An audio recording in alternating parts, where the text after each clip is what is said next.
This is NEGOTIATEx TV. Hey everyone, Nolan here. We are continuing our discussion with Gary. If you haven't already checked out part A of this series, then make sure you go and listen to part A before you listen to today's episode. Your Sonos interest that you were laying out, and then the external interests of your suppliers, is there places where you get, is there way you find overlap and you're like, either, there's differences, but they're not opposed, or actually there's tremendous alignment between the interests. And I was thinking about the repurpose or the reuse of things. That's a good one, because there is a lot of overlap. You think about it, because just like, our technical teams are looking to get reuse.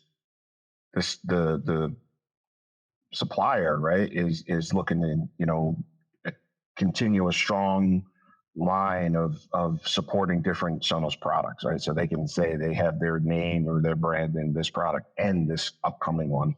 And, I think it's beneficial to them as well to know that. And so there are other areas, I think, that it's competing interest, because just as we put thousands of hours in with certain product types, they're doing the same, right? I mean, yeah. They ultimately own the circuitry and the software firmware that's running inside their chip. There's always bugs. There's always things. We're finding things. We're trying to challenge it, and it is so beneficial to them and us to keep our teams very close and linked. And right. As their products evolve, we evolve. As we, and it's a definitely two-way street that we have. So they want to be in there as much as we kind of want them there, because it makes things more fluid, easier to transition through. And again, not for all product categories, but you talk about CPUs and radios, those implementations are a heavy haul for everybody. One of the things we hear from other tech folks in the tech industry are, the importance of should cost modeling. How do you ensure that the modeling practices you follow, that the data is fair, reasonable for all parties involved? So I guess I'm asking, how are you aligning with, best industry practices, objective standards, benchmarks, that sort of thing? I use the phrase, I just try to be less wrong than everybody else. Okay? Because it is the most difficult, the most complex commodity to try. It is so non-transparent, okay? Even, and I think it's even if we would consider ourselves a tier 2, tier 3 type supplier, right? The big folks, the fruit companies, and some of those other folks are, tier 1s, right? Yeah. Those folks perhaps maybe have a better insight into foundries and, some of the insights that are there. But, there are other ways. And in fact, I have spent a lot of my early years here at Sonos developing cost tools. Yeah. And, what I've come down to is there isn't one. That you just have to, we are analysts, and just like a Wall Street analyst, right, who somehow has correlated the tea leaves in, somewhere to the, color of the grass in some other place, and realizes those two things correlate and this thing's going to happen. And, they develop these models. That's where we are. So I've gone to a different approach. I use this analogy all the time. I pretend I'm going on a rafting trip. If I'm going on a rafting trip, right, you prepare yourself for all the things that you can realistically, so that as you go on your journey, you can adapt, or you can adjust to those things. So, life vest, there's, helmets, those kind of things. So with ship cost modeling, it's very similar. You were finding sources of truth that you can count on, consistent, because the chip manufacturers are going to do everything they can not to really give you absolutes. So there are things that you can know in general. A die size, because you can do a scanning electron microscope. You can see the die within, the chip. You can know the package that the part is in. And it's a plastic, it's got some metal pieces that come out of it, or it's a ball grid. There is definitely a quantitative piece of that. But unfortunately, as we were alluding to before, there's so much intellectual property in these things that you have no idea how they're amortizing or, figuring all that out, right? Right. So in addition to that, how many times did they run the metal layer? It's a $4 million process roughly for them to just do the first, chipset, tape it out. And if they made a mistake, that the corrections are still in the hundreds of thousands of dollars to go fix that, right? Right. So they had to capture all that. So, I think I think long-windedly answering your question of those are all the reasons why it's very difficult to really pin down what is. So basically you can come out with, there's tools out there that we use to understand, like I said, the innards of a chip, right? What node is it in? What found? And these are pieces of information we also get from the supplier. Where is it being manufactured? What's the node it's on? So the technology node, what nanometer, node is being used? What is its packaging? You can get some of those, that information. So you can get a general sense of what something is. But at the end of the day, it's, like I said, you just want to be less wrong. And, you can, you give them some numbers that you are needing to hit, right? Yeah. And how can you get there? Yep. So, it's a very difficult process. I thought, for sure I could do this. I could just come in and I can say, well, I'm buying so many more of these and therefore I should get this price.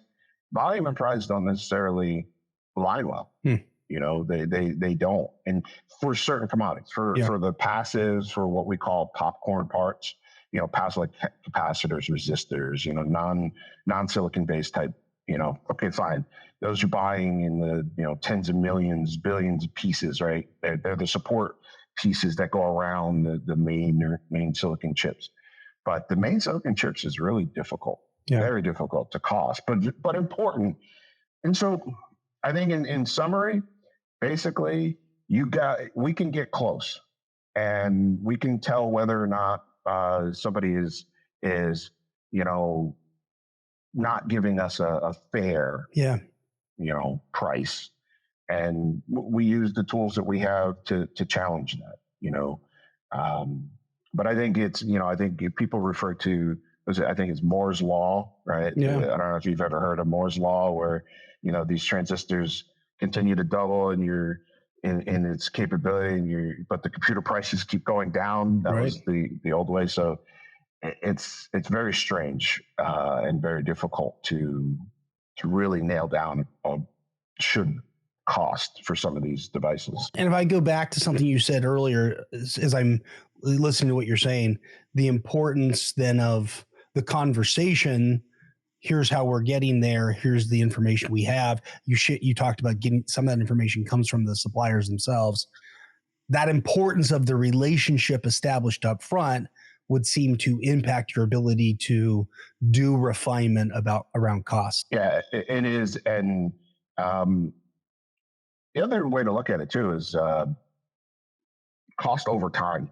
These products, our lifespan for some of these products, 7 to 10 years, right? I mean, and so it's if you're not getting it on the way in, depending on where it is in its technology life cycle, that's another piece, right? That's if it's brand new, of course they want to get as much margin as possible. Sure. The other thing that I find too with these is ensuring that you can protect your contract price. Meaning, a lot of times what I find is suppliers will give you a better price if you can mask the price, so to speak. Mask it meaning maybe I buy 2 or 3 chips from them and I just pay a price for the set of those components. Therefore, they can take, they can give me a lower margin. And And the reason that is, right, nobody wants their contract price out there because your contract price is under NDA, is very confidential. And if I was able to negotiate a better price than everyone else, they don't want, the supplier does not want anybody else to know that. And the way our model works is, right, we do all the design and then we hire a company, a factory to go manufacture to our specification. Well, they go do the buying. They're not only buying for us, right? And so therefore, when they see my contract price and it's lower than everybody else's contract price for maybe the same component, right? They start to try to use that to their advantage. And those are things that we have to be very, very careful. So you do custom part number. There's a variety of things you can do.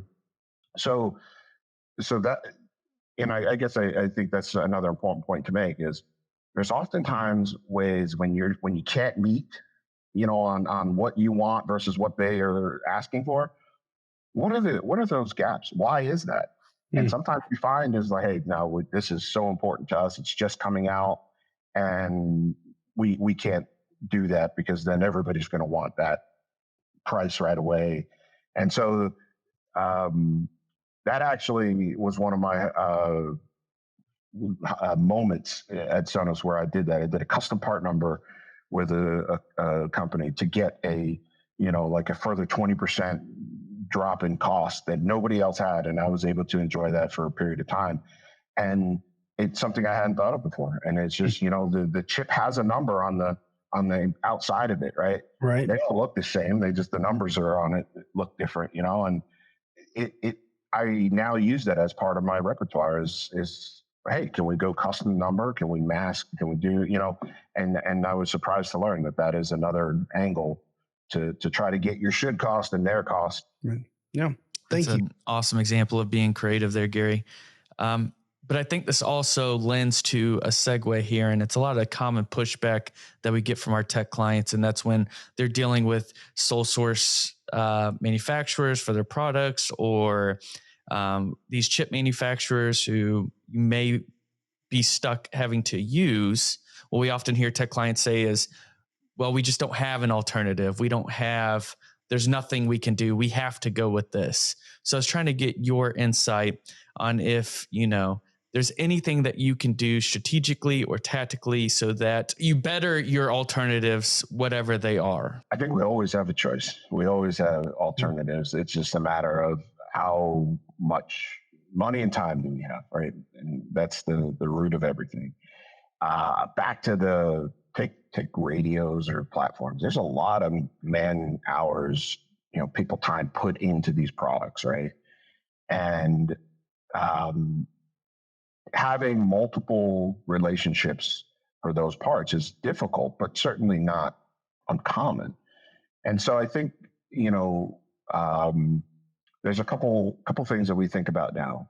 First and foremost, be in a position to have an alternative. Just because you are sole sourced with a particular supplier, first thing you need to do is make sure that your continuity supply and your allocation backlog, et cetera, is strong, right? Because you never want to be wagged by your sole source. You want to be in control of that. So first and foremost, you've got to do that. If you don't do that, then you don't feel like you have an alternative solution, you're going to be in trouble.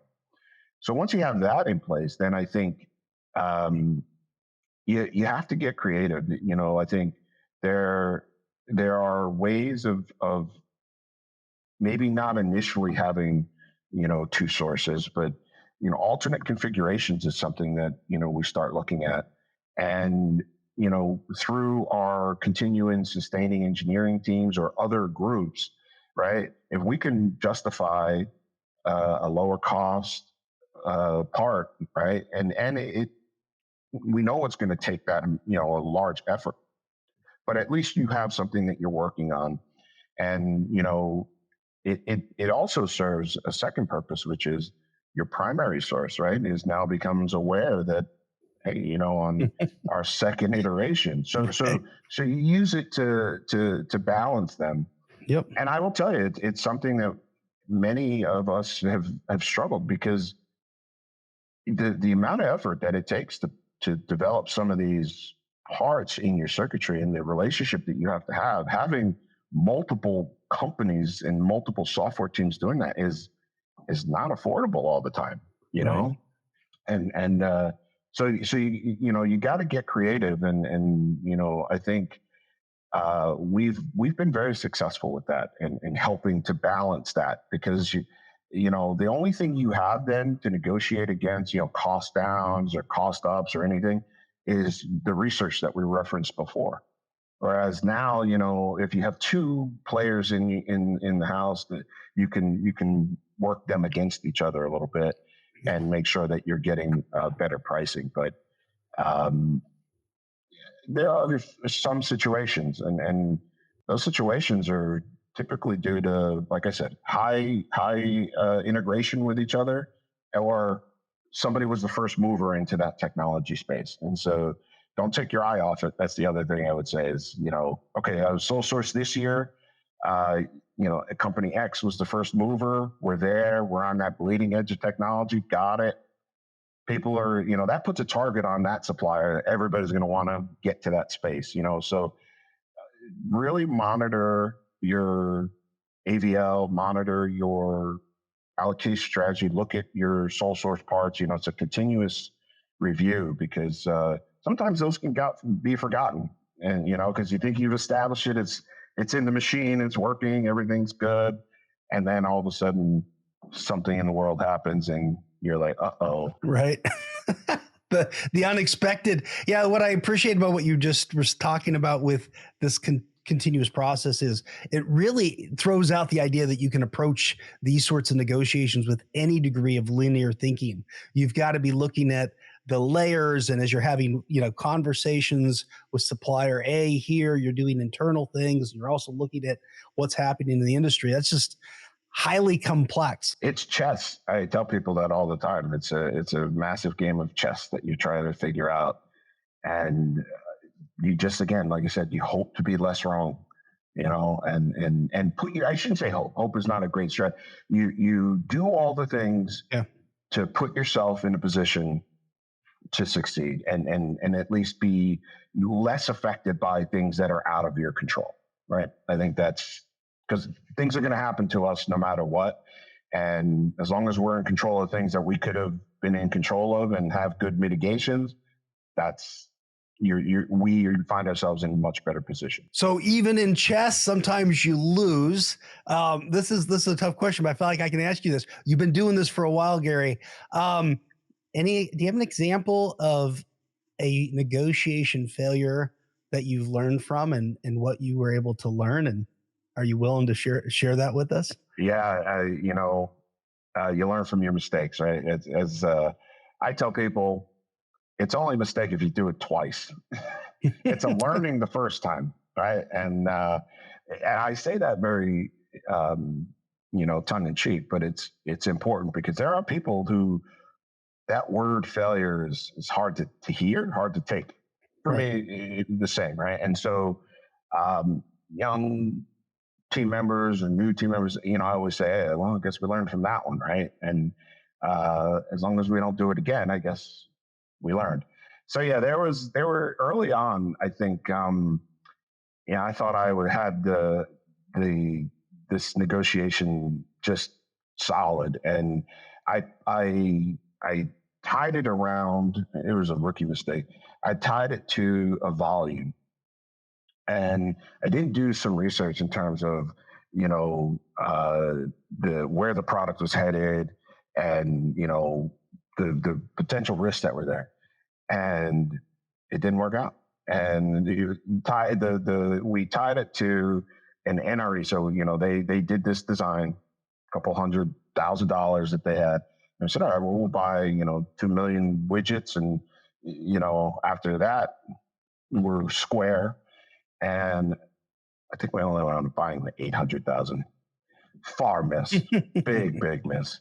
And so therefore, what came due?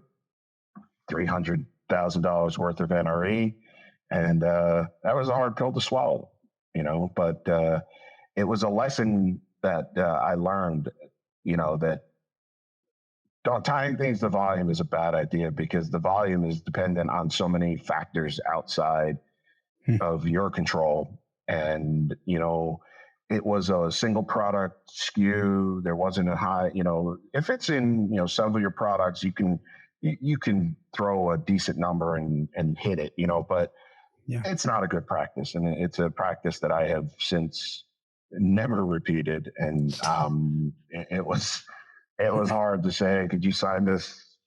No, and in all fairness, I got my partner company that I was working with. They cut it in half because we gave them some new business. So again, it was I did, the whole thing didn't come due, and so still a bit of saving grace, but it's still a moment that I'm not proud of. Yeah. No. Well. Thank you for sharing that. And we would agree that we learn the most from failure. And it's also, in terms of the example you chose, I feel like we hear variations of that from people. Even the thought that, well, I'll take a cut now, but I'll make it up later. But later never happens. And so there's some challenges there. You were so genuine there. I need to give you an opportunity. How about a success? Do you have a negotiation you think of like that really defined success in a negotiation, and why did you think it was so successful? Not to sound, for lack of better terms, corny. I think every negotiation that ends where I and my counterpart have, shake hands. I've never. I think making sure that relationship is intact and very strong says that all the negotiations were positive. To point one out, I don't know. And besides which, when the successes are, those were team efforts. Those were not just me. I would not be comfortable taking any, taking credit for work, because it's always a group effort. And I will say, we have been very good. But I don't know that I could point one out. I think if you, not to do the shameless Sonos plug, but again, if you look at the last 2 quarters of earnings, you can see, Sonos has been very, very strong, and we've hit our numbers. And, our president has been out there touting on CNBC and all the talk shows that his sourcing team has, really helped tremendously. So I think that success in itself in a very, very trying time for the world, I think that's success enough, I suppose. Yeah, no, and I think that's a great measure, right? When it translates both into implementation, so from negotiation table to actual implementing, and then you're seeing that in terms of operational success. It's a great measure. And you'd mentioned team effort there, Gary. So are there things that you're doing to develop and grow your team to just help them become more aware of negotiations and how to have success in these negotiations? Absolutely. We're always all doing that. We the way we're split up is we manage certain commodity types. So whether it's for me, connectivity and platforms, which are the CPUs, or power or memory, or break it out. Each of us are talking to various pieces of the world, and we make sure that we align ourselves all the time, and give ourselves that opportunity to learn from or work that. So we're always learning, we're always trying to improve, absolutely, and it comes from all parts of the team, for sure. So Gary, Nolan and I are always interested in how people are applying these negotiation skills, how they show up in their own personal lives. Your bio shows that you spent time on a little league board with a focus, or as the head of umpiring. Yeah. Okay. I would have to imagine that some negotiation showed up there. How does this show up in your own life? There's a funny story. So my daughters played softball, and so you know, in we have a very nice facility, and so it was the right thing to do. And that was a really interesting time because now you have the most personal part of your life, right, is before you. And I'm a coach, and you know these umpires, and you know it's not about preferential treatment or anything. And these guys know I'm scheduling them and I'm doing that. There was an instance where my little girl was she was pitching at the time, and she was having a bad day, and you know she was pitching and she hit this girl twice, and the girl's grandfather was in the stands, and he was like yelling and screaming. I'm like, come on, man, they're like, you know, 10 years old. It's not like she's over there trying to beat her, you know. And his granddaughter was, so his granddaughter was very short, so the strike zone, the play was like really tough. And the umpire threw the guy out. I felt horrible, right? And he came to me, and I'm like, it's my daughter, coaching the game. What a crazy instance that was. But I feel that I was able to stay very objective on that. But that was one of the most interesting things, because you know your mind and your heart are kind of in battle with each other, and it's like, what do you do? But I mean, it was minor, but he was just, you know how grandfathers can be sometimes, I suppose. Yeah, he was from New York too, which is great. So, you can tell, like, and I'm like, oh my goodness. So. But in my personal life, you know, constantly negotiating. Right now, my youngest daughter's looking to go to college. Right, she's a junior in high school. And we just did some tours, so you know we're going to be focusing on her. My older daughter's at Auburn University in Alabama, and she's so constantly using it there, or used it there. She's got into the honors college in there, and so that was really great. So and let's face it, like I said, my daughter, I think, teaches me more about negotiating these days. She has a very special spot. If anybody wanted to find my kryptonite, it'd be through my daughters. That's for sure. You know, there's no doubt. Yeah. No, our kids know us best, right? I can relate to that, Gary. So, and I learn so much from negotiating with my own kids too. But you know, I will tell you, back to the little league thing. I think those of us that have experiences globally and have experiences, you know, in a corporate setting, you know, what I gave them, you know, in my short time there is just the bigger picture, you know, that let's, you know, you're not just talking to this guy who's going to cut your, you know, do the lawn maintenance or what have you. You know, these are important relationships to have, right? Because, and I think it's oftentimes, you know, you know, for many people on those boards, it's probably the highest type of, you know, collaborative, you know, groups, and they're going to do where they control large events. And you know, they can be short-sighted at times, right? And I think that's something that I help them bring as a bigger perspective, you know, and that's just through my experiences. And it's an amazing system. My daughter actually works there now. She's the head of the like field department where they feed people and that kind of stuff while she's in high school. You know, so great program. And yeah, I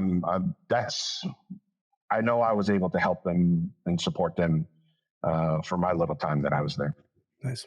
Thank you. That's awesome, Gary. And first, let me say thank you so much for being on this podcast. This podcast is all about elevating your influence through purposeful negotiations. So we start to wrap everything up here. Is there anything that we didn't ask you that you think has been important, something that you want to highlight for our listeners with respect to negotiations? No, I think you guys covered so much. In fact, you know, I was glad to be able to prep these and you know take all this in this was a great episode. So I really appreciate experiencing me.